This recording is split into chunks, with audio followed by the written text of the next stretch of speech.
أعوذ بالله من الشيطان الرجيم بسم الله الرحمن الرحيم إن الحمد لله نحمده ونستعينه ونستغفره ونعوذ بالله من شرور أنفسنا ومن سيئات أعمالنا من يهده الله فلا مضل له ومن يضلل فلا هادي له وأشهد أن لا إله إلا الله وحده لا شريك له وأشهد أن محمدا عبده ورسوله رحمة للعالمين يا أيها الذين آمنوا اتقوا الله حق تقاته ولا تموتن إلا وأنتم مسلمون يا أيها الناس اتقوا ربكم الذي خلقكم من نفس واحدة وخلق منها زوجها وبث منهما رجالا كثيرا ونساء واتقوا الله الذي تساءلون به والأرحام إن الله كان عليكم رقيبا ثم أما بعد. Assalamu alaikum wa rahmatullahi wa barakatuh. Once again, happy to see you all every week here, mashallah. I feel like we're a little bit more each week, which is great. So, there is a hadith, Nabi Sallallahu Alaihi Wasallam says, dua huwa al-ibadah. The dua is worship. And in the Quran, Allah subhanahu wa ta'ala says, call upon me, I will respond to you in Surah Ghafir. So dua is a core and the essence of our religion. It's really the core of the worship. When you think about it, in the salat, it's full of dua. In the hajj, it's full of dua. All we do is dua.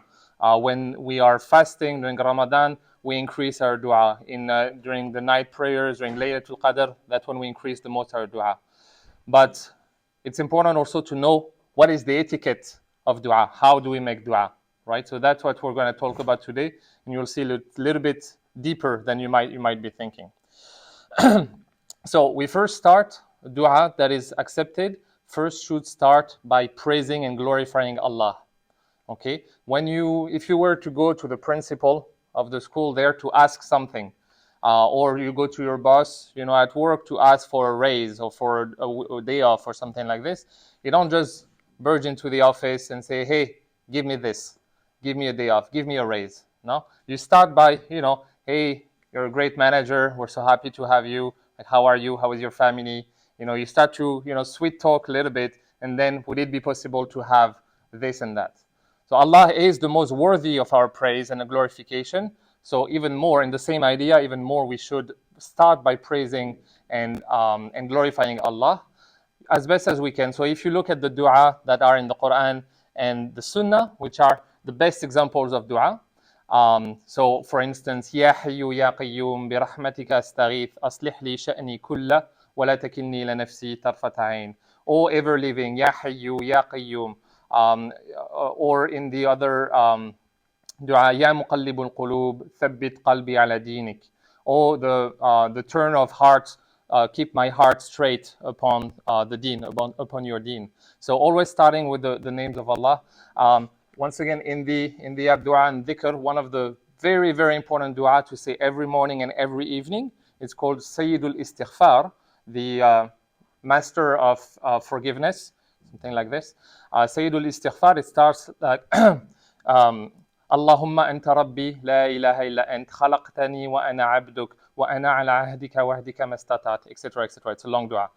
So you start by Allahumma anta rabbi, you are the Rabb, you are the maker, the sustainer, and I am your abd, I am your slave, I am your servant. So you start with humility, praising Allah, glorifying Allah, raising Allah and lowering yourself with humility. Okay, so that's part of the essence of how to start a dua. And then how to continue with the dua that is accepted, sending salawat and salam upon Prophet Sallallahu Alaihi Wasallam. Allahumma salli wa sallam wa barik ala Sayyidina Muhammad, like we talked about last week, extremely important. It is also a core aspect of the dua that we often forget. There is a hadith, Nabi Sallallahu Alaihi Wasallam told us that every dua is on hold. It's left hanging between the earth and the heavens, or it's basically blocked until you send peace and blessings upon him.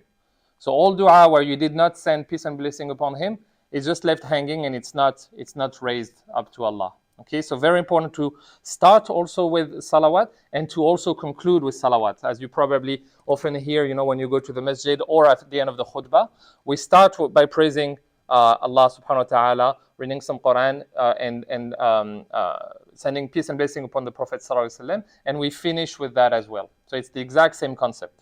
So don't forget to send peace and blessing upon the Prophet sallallahu alaihi wasallam. And then third point, so first point, praising, glorifying Allah. Second point, sending peace and blessing upon the Prophet sallallahu alaihi wasallam. Third point, using the names of Allah, the names and attributes of Allah, as much as you can, and try to make it relevant to your dua.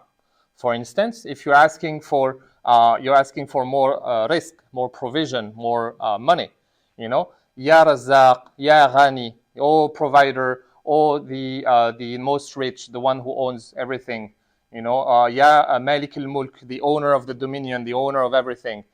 Give me, more income, more provision. Okay, if you're sick, someone around you is sick, you want to ask for healing. Ya Shafi. If you want, inshallah, in the future you want kids, you're gonna ask Ya Wahhab, the one who gives gifts, the one that gives, and so on. And so that actually means, as a side note, it's so important for us to get to learn the names and attributes of Allah. He disclosed to us 99 names. He has way more than he disclosed to us in the Sunnah and in the Quran, 99 names. And the Prophet ﷺ says in multiple hadith, including in Al-Bukhari, Allah has 99 names. Side note, disclosed to us doesn't mean he has only 99 names. Allah has 99 names, and whoever knows them will go to paradise. How easy is that? Spend time. Please, with the student named Duyoung Hong, please come to the office to be picked up. Duyoung Hong. So this is called tawassul in Arabic, which is coming closer to Allah through His name and attributes. So this is a very probably one of the easiest science in Islam. We have many science of hadith, science of the seerah, tajweed, tafsir, and learning the names and attributes of Allah is probably the easiest one that any of us can do. I even would want to challenge you by, there is 99 names. Let's assume you know no names. You don't know Ar-Rahman, you don't know Allah, you don't know Al-Ghafur. From today until the summer, you can learn all names. That's one every 2 days, roughly speaking. Okay, so that's my challenge to you and to myself, inshallah, by the summer break, inshallah. Let's try to learn all 99 names. It's very easy. It doesn't take long. But it's not just learning the names. Al-Ghafur, Al-Ghaffar, Ar-Rahman, Ar-Rahim, Malik al-Mulk, Al-Wahhab, Al-Wadud. It's not just knowing the name. It's also knowing what it means and understanding what it means and trying to apply it in our life. Right? Ar-Rahman, trying to be more merciful ourselves with other. Being more forgiving with others, being more generous, al-Kareem, being more generous with others, and so on and so forth. That's really what it means by knowing the names and attributes of Allah, and that is one of our tickets to Jannah, inshallah. This is a hadith sahih in al-Bukhari. Okay, so using the names of Allah in our dua, Allah says in the Quran, وَلِلَّهِ الْأَسْمَاءُ الْحُسْنَى, and a little bit further, فَادْعُوهُ بِهَا. So use those names to ask Him, to make dua. Okay? But one of the most common and one of the names that Allah uses the most, the name that Allah uses the most in the Quran, which is Allah. And so one of the most common way in the Quran and in the Sunnah to make dua to Allah is Allahumma or Rabbana. At the very least, start with this. Allahumma Rabbana. What does Rabbana mean? O you who will take care of me. In other words, the one who, Rabb is the one who nourishes, who nurtures, the one who takes care of. Okay? So this is the most encompassing, like fully comprehensive name that you can use in dua because He is the one who takes care of us. Rabbana. Moving on, fourth point, just some if you want to add, extra to your dua, is to to raise it a little bit higher to make it more certainly accepted, is to either mention some good deeds that you've done. Okay, some good deeds that you've done, for sure you've done it for the sake of Allah, no one else. Okay, any good deeds that you've done maybe in secret, mention it to Allah. Very briefly, there's a very beautiful hadith where 3 men were blocked in a cave with a big rock, and they couldn't push the rock. They were going to be stuck there, and they started making dua by asking each of them by mentioning something that they've done, saying that if you know that I've done this for your sake, Ya Allah, please help us. And the rock moved a little bit, and the second one did the same. The rock moved a little bit. The third one did the same, and the rock moved, and they were freed. Okay, so don't hesitate to use, and or even there is nothing wrong in doing good deeds for the sake of then asking Allah through those good deeds. Okay, there is nothing that prevents you from doing good deeds, from being, extra kind to a poor person that you meet, being, having extra attention, doing things that Allah asks us to do, right? In the first place, being good to your parents, bir al walidain, being excellent to your parents, and so on. And then when you're making dua, using those good deeds for your dua to be accepted and to be elevated. In the same note, you can also complain to Allah. Ask, lower yourself, put humility in your dua with your situation. If you are sick, you say, Allah, you see me, I'm miserable, I'm sick, I'm in pain, help me with this. I'm going to give you two quick examples from the Quran. Zakaria in the Quran says what can be translated by, my bones are wiggly, my hair are sparkling white. Basically, I'm so old, and I don't have a son. Oh Allah, please give me a son. Doesn't say please. Oh Allah, give me a son. This is in the Quran, right? And Allah gave him a son, right? Musa, who when he escaped from Fir'aun, and he was in the valley, he had nothing. He didn't have water, he didn't have camels, he didn't have anything. And he made one dua, very short dua, where he says, "Oh Allah, I'm a fakir, I'm a beggar, I'm a poor person," right? And what happened in that dua? After that dua, all of a sudden the two um, uh, daughters of the shepherd came, and you probably know the whole story. And then he helped them with the sheep, and he ended up having a place to stay, a wife, some land, and so on. So just with that dua, saying with sincerity, "Oh Allah, I'm poor, I'm destitute, I have nothing. Please help me." Allah gave him literally everything after that, right? Um, fifth, Fifth, yes. And here I'm going to throw a few things that are important. First, what is the most important, first of all, besides all of this, is when you come to the dua to come with sincerity. Okay, you can do all of this, but if you're just, repeating, a dua that you've heard without really thinking about it, without being focused on it, without even understanding it, maybe for some of you, Arabic is not your first language. Arabic is not my first language, as you probably noticed. So if I say a dua that I don't understand, it's probably not going to be, it's going to be pretty meaningless, right? So it's important to have sincerity. And again, probably not your case for you, but I'm still going to tell you, if Arabic is not your first language, Allah understands all languages. So anyone, if you meet a Chinese person who's converting to Islam, tell him he can make dua in Chinese. There is nothing wrong with that, right? Allah understands all languages. What's more important is to have sincerity in your dua. I don't know if any of you went to Hajj or Umrah before, but unfortunately, we often see people who are just repeating dua without understanding, just repeating after someone. And if you do go to Hajj or Umrah, make sure to have, to not just repeat whatever dua you read on a sheet of paper, but to have sincerity, to have a one-on-one interaction, conversation with Allah, and asking from your heart whatever you need, whatever you want. Okay. Moving on to add some to this, it's important to have conviction, yaqeen, to have conviction that this dua is going to be accepted. Okay. No matter what, if you're making dua to Allah, it's going to be accepted, except for a few exceptions we're going to talk about. But your dua are going to be accepted, but there will be three types of answers. Either you're going to get what you wanted. You're asking for something, you're going to get it. You might get it on the spot. You might get it the next day. You might get it, in a year from now, but you're going to get it. Number two, you may get it or get way better than this in the akhirah. Okay, so have that conviction. If you didn't get it now, keep making dua, don't stop, and you're going to have way better in the akhirah. The third option, which we don't often think about, is that you might not get what you asked for, but Allah will use this dua to save you, to protect you from a calamity. Okay, maybe you're making dua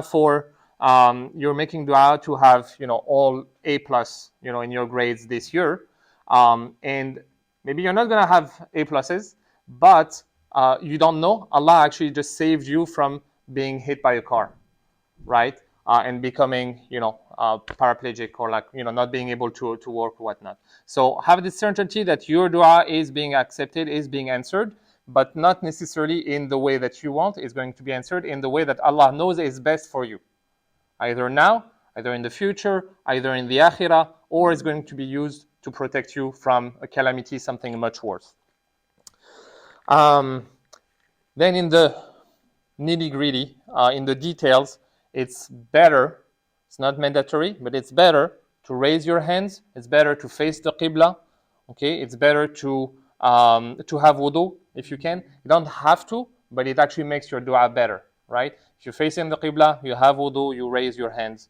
And on again a side note, something that just comes to mind when you go to Hajj or Umrah, you go to Medina usually, and there is the grave of the Prophet sallallahu alaihi wasallam, right, and Abu Bakr and Umar, and a lot of people unfortunately make dua towards the grave once the qibla is this way, and they're making dua towards the grave. This is a mistake. When you pass by the grave, you say Salamu alaikum to Nabi and his companions. But then, if you're making dua, it's better to be facing the qibla. Okay, and I even in my travels, I've seen people also doing that when they go to the cemetery, even here actually. If you're making dua, try not to be facing exclusively the qabr, try to be facing where the dua is to Allah. Don't make it somehow kind of a dua to the dead person. This can be dangerous. Okay. Now, briefly, what are the dua that are not accepted? First, asking for something haram. Secondly, making the dua of the kafir, someone who is a kafir who's making dua, it's not accepted, obviously. Or for the Muslim that consumes haram. If your income comes from riba, if your income comes from selling, wine, alcohol, or whatnot, your dua may not be accepted, probably will not be accepted as well. And the dua for the kafir. So you probably know this. We should not make dua for someone who's not a Muslim, except for asking for guidance, to ask for hidayah, to ask for guidance for that person.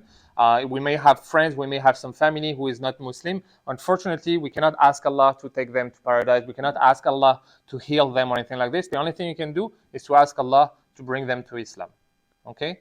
May Allah accept all our dua and increase us in virtue and understanding of the Sunnah and the Quran. Barakallahu li wa lakum fil Quran al-Hakim. أقول قولي هذا استغفر الله فاستغفروه إنه هو الغفور الرحيم. Make dua to Allah and ask for Allah's forgiveness in between the two khutbah.